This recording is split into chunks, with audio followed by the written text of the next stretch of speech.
Next है physiological effect of plant growth regulator. First दिया गया ऑक्सिन। ऑक्सिन को फर्स्ट आइसोलेट किया गया था ह्यूमन के यूरिन से। ये जनरली प्रोड्यूस होता है स्टेम एंड रूट के अपाइसिस में। जो प्लांट से आइसोलेट किया गया था ऑक्सिन वो है IAA एंड IVA। IA का फुल फॉर्म होता है indole 3 acetic acid and IVA का फुल फॉर्म होता है indole butyric acid. Synthetic auxin में आता है 2,4-D। 2,4-D का फुल फॉर्म होता है 2,4-डाइक्लोरोफेनॉक्सी एसिटिक। ऑक्सिन का बहुत ज़्यादा यूज़ किया जाता है एग्रीकल्चर एंड हॉर्टिकल्चर में। अब यहाँ पे दिया गया है कि ऑक्सिन का क्या काम रहता है। जब स्टीम कटिंग होता है तो उसमें रूट को बाहर निकलने में मदद करता है। वाइड यूज होता है इसका प्लांट प्रोपेगेशन में। ये प्रमोट करता है पाइनएप्पल में फ्लावरिंग को। ऑक्सिन प्रमोट करता है एब्सिशन को ओल्डर मैच्योर लीव्स में एंड फ्रूट में, बट सपोर्ट करता है यंगर लीव्स एंड फ्रूट को। ग्रोइंग एपिकल वर्ड इनहिबिट कर जाता है, तब ग्रोथ होता है लेटरल एक्सिलरी वर्ड का, जिसको कि बोलते हैं apical dominance. Shoot tip remove कर दिया जाता है तो उसको डीकैपिटेशन बोलते हैं। इसकी वजह से लेटरल वर्ड का ग्रोथ होता है एंड इसका वाइडली यूज़ किया जाता है tea plantation and hedge making में। ऑक्सिन इंड्यूस करता है पार्थेनोकार्पी को, मतलब कि इसमें सीडलेस फ्रूट होता है। एग्जाम्पल टोमेटो दिया गया है। 2,4-D जो ऑक्सिन होता है इसका वाइडली यूज़ किया जाता है लॉन में, ताकि वीड फ्री रहे लॉन। ये डाइकॉट वीड को किल कर देता है। ऑक्सिन कंट्रोल करता है जाइलम डिफरेंशिएशन को एंड हेल्प करता है सेल डिवीजन में। ये फिगर दिया गया है एपिकल डोमिनेंस का। यहाँ पे देख सकते हैं जब एपिकल वर्ड को रिमूव कर दिया गया है तो लेटरल वर्ड का ग्रोथ स्टार्ट हो गया है। यहाँ पे जब एपिकल वर्ड है तो लेटरल वर्ड का ग्रोथ नहीं हो रहा है। नेक्स्ट है जिब्रेलिन। मोर देन 100 जिब्रेलिन जो आता है फंगी एंड हायर प्लांट से आता है। इसको डिनोट किया जाता है GA1, GA2, GA3 से। GA3 जो है ये फर्स्ट जिब्रेलिन है जिसका कि डिस्कवर किया गया था एंड मोस्ट यहाँ पे इंटेंसिव दिया गया है, एक्सटेंसिव नहीं। ये मोस्ट इंटेंसिवली स्टडी फॉर्म है।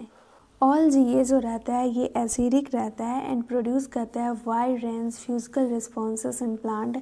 ये इंक्रीज कर देता है स्टॉक को, ग्रेप्स का जो स्टॉक रहता है उसको इंक्रीज कर देता है। एप्पल के शेप में इम्प्रूव कर देता है। सेंसकेंस पीरियड को डिले कर देता है जिससे कि मार्केट पीरियड बढ़ जाता है एंड इससे प्रॉफिट होता है। ब्रूइंग इंडस्ट्री में इसका यूज़ किया जाता है माल्टिंग प्रोसेस को स्पीड अप करने के लिए। शुगर कैन में जो स्टोर रहता है शुगर, उसके स्टीम में जब शुगर कैन पे इसका स्प्रे किया जाता है तो 20 टन पर एकड़ यील्ड इंक्रीज हो जाता है। इसको स्प्रे किया जाता है जुवेलाइन कॉनिफर में ताकि अर्ली सीड प्रोडक्शन हो सके। जिब्रेलिन आल्सो प्रमोट करता है वॉल्टिंग को एंड ये देखा जाता है वीट में, कैबेज में और जो बहुत सारा रोजेड हैबिटेट रहता है वो सब में। इसमें होता क्या है, ये जो कैबेज रहता है तो कैबेज में देखते हैं कि उसमें फ्लावर रहता है, फिर उसको छोड़ दिया जाता है तो उसमें वो जो फ्लावर रहता है उसमें इंटरनोड इलोंगेशन हो जाता है, कुछ इस टाइप का बन जाता है और फिर इस टाइप के बनने के बाद फिर से उसमें फ्लावरिंग स्टार्ट हो जाता है। वही यहाँ पे लिखा गया है internode elongation just prior to flowering. Next है साइटोकाइनेसिस। इसका स्पेसिफिक इफेक्ट होता है साइटोकाइनेसिस पे। काइनेटिन जो होता है ये मॉडिफाइड फॉर्म होता है एडिनाइन एंड प्यूराइन का। काइनेटिन जो आया था वो ऑटोक्लेवेड हियरिंग स्पर्म के DNA से। काइनेटिन प्लांट में नहीं पाया जाता है।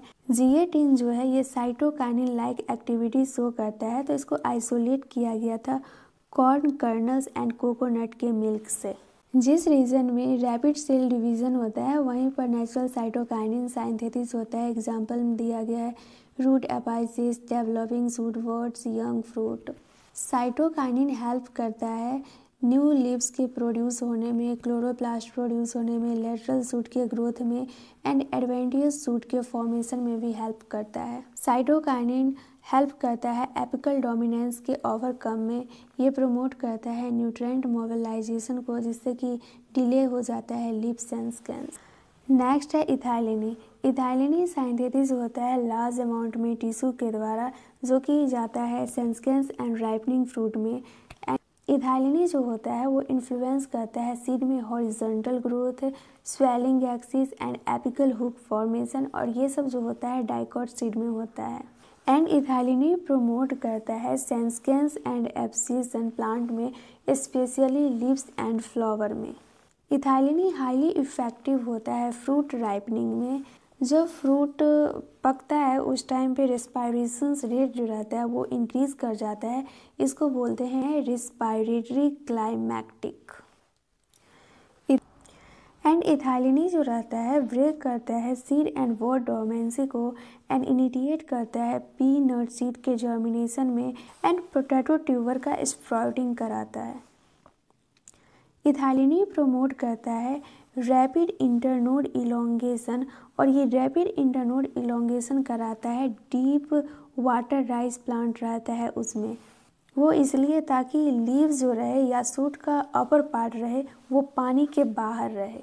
इथाइलिनी प्रमोट करता है root growth and root hair formation में, एंड रूट हेयर जो रहता है वो इंक्रीज कर देता है एब्जॉर्प्शन सरफेस एरिया। इथाइलिनी का यूज़ किया जाता है फ्लावरिंग को इनिशिएट कराने के लिए, एंड पाइनएप्पल में भी इसका यूज़ किया जाता है ताकि फ्रूट वगैरह जो रहे वो टाइम टू टाइम आ जाए, डिले वगैरह ना हो। इथाइलिनी इंड्यूस करता है फ्लावरिंग को मैंगो में। ऑल पीजीआर में ये जो इथाइलिनी है इसका वाइडली यूज़ होता है एग्रीकल्चर में।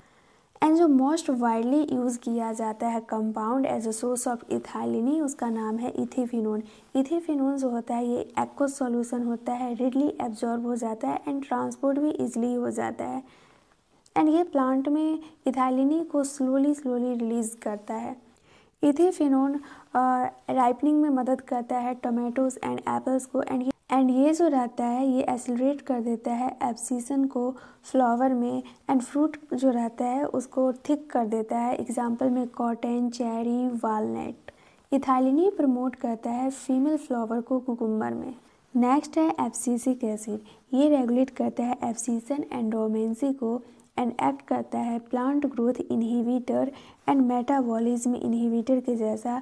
ये भी इनहिबिट करता है सीड जर्मिनेशन को एंड क्लोज करता है स्टोमाटा को। ये इंक्रीज कर देता है टॉलरेंस कैपेसिटी को जब स्ट्रेस वगैरह का कंडीशन आ जाता है, इसलिए इसको स्ट्रेस हार्मोन भी बोलते हैं।